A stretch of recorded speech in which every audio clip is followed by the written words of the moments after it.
Hey guys, today we'll be making pesto sauce. I want to show you how to make a really delicious and yummy pesto sauce at your home kitchen. So your traditional pesto sauce will just be using basil. However, today we'll be using half basil and half kale. I have over here this is our Genovese basil. I already trimmed the really thick stem off to reduce those string texture. I also have a couple of specialty basil over here from the garden center store. I have a cinnamon basil. This one has a cinnamonish flavor to it, pretty mild. And this one is a purple basil. So the purple basil has a sweet clove taste. I will be incorporate those two basil with our Genovese for our basil part of the greens. Second is I have our hydroponic Toscano kale over here. So this is also called a dinosaur kale. You can also use curly kale as well. But I thought the reason I want to blend half of the kale inside because kale is a really nutritious green. It's very high in vitamin K and vitamin A. So when you incorporate that in the pesto and use it in your daily meal, that's just gonna give you extra boost in vitamin nutrition of your daily intake. So we'll get started. For the kale, we will not be using the middle stem because the middle stem is a little bit of, kind of too much in texture. So we'll be stripping the kale leaf off of the stem. And I want to show you again how to strip the kale really, really easily, just using no extra tool, but just your finger. So you hold on to the main stem and then you form a little circle with your thumb and your index finger. You just kind of run your circle through the leaf, and that's really easy to get the leaf off of the stem. We have combined 2 packed cups of the basil. Make sure that when you measure the basil, they're tightly packed. So not loose pack, it's a tight pack of 2 cups of basil and 2 cups of kale leaf. I already stripped all the tender leaves off of the stem, so those are 2 tightly packed cups of the kale leaves. Then other ingredients, you will be needing salt, garlic powder. You can also use fresh garlic cloves. So if you use fresh garlic, use 2 cloves of the garlics, and olive oil, as well as your cheese. There's a couple of cheese you can use. I use grated Romano cheese. You can also use Parmesan. Normally those are the 2 typical cheese that you use. Other cheese might not have that kind of the strong and potent flavor. So all the ingredients are here. We're just beginning to making them. So now we gotta start making them. I used a food processor. If you don't have a food processor, you can also use a blender like the one you normally blend your shake or your juice in the morning. So first, I'm gonna put half of the greens. It doesn't matter, basil or kale. I'm gonna put half of the greens into the food processor.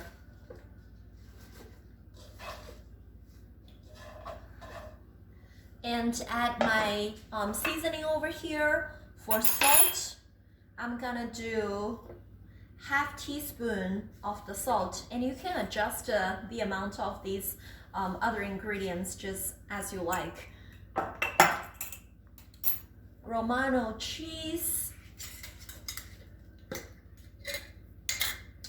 I will be using 4 tablespoons of the cheese.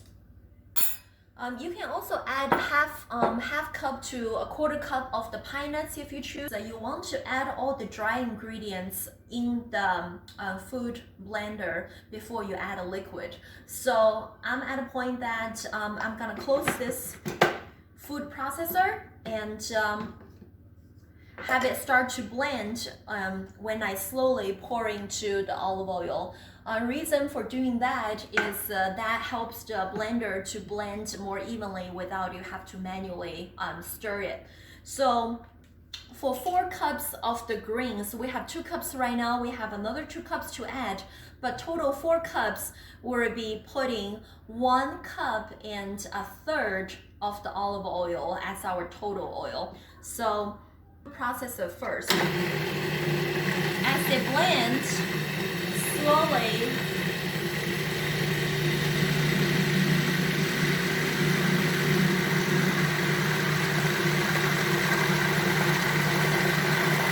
first batch of the greens, we already got, some pesto already here. Now we're gonna add a second portion, second half of our green, which is our kale.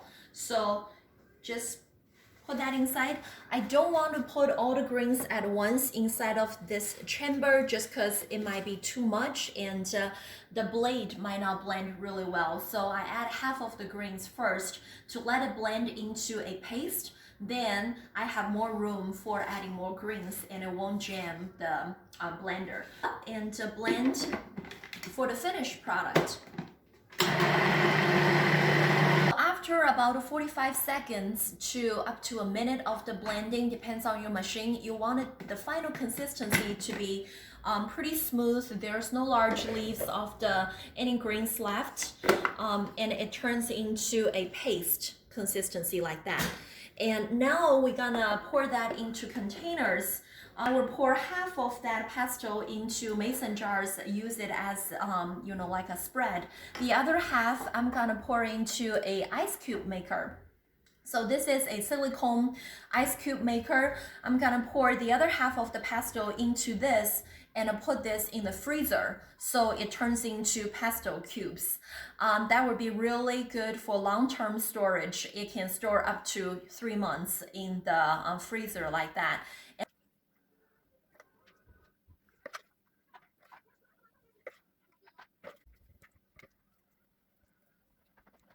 All right, so we end up with 2 versions, and one is in this jar and one is in this ice maker. I'm gonna keep this in the fridge and this in the freezer. Tonight we'll be using the pesto sauce to incorporate that into our dinner. So we'll see you later. Here we have some washed hydroponic greens that you can get from our store. This is a salad mix. We only have 2 kinds right now. We have a green crisp, which is this kind, and a Tropicana. Tropicana is the large leaf. So this will be our salad base.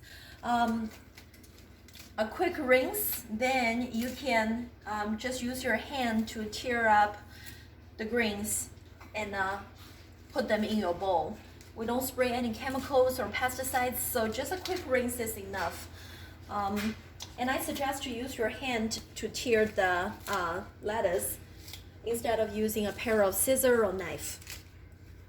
Okay, you can stop there. That's a clip. Once inside, just gently crush them. Here. Boil off our greens. This way they tend to cranberry. Each one we're just gonna put few on the salad. This morning we made 2 kinds of the pesto. After we made 1 batch, we poured half into a mason jar, put it in the refrigerator. The other half we poured into the ice maker and popped it into the freezer. Now for dinner, I'm using the ice maker, frozen ice maker pesto sauce that we poured in this morning, and you can see right now they are completely frozen. And the hot pan, let it to gradually just melt down. Give it a little cover. Next, we're gonna pour our cubed chicken breast into the pan. Let it cook with the sauce.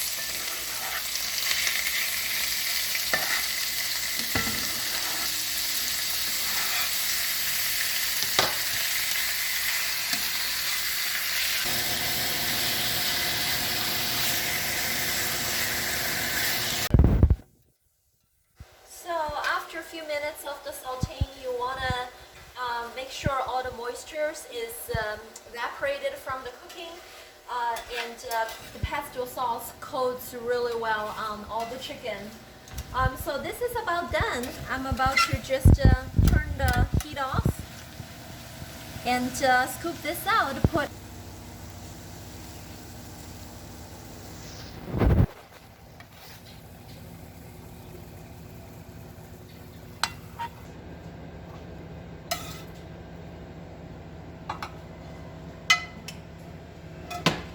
pesto chicken salad.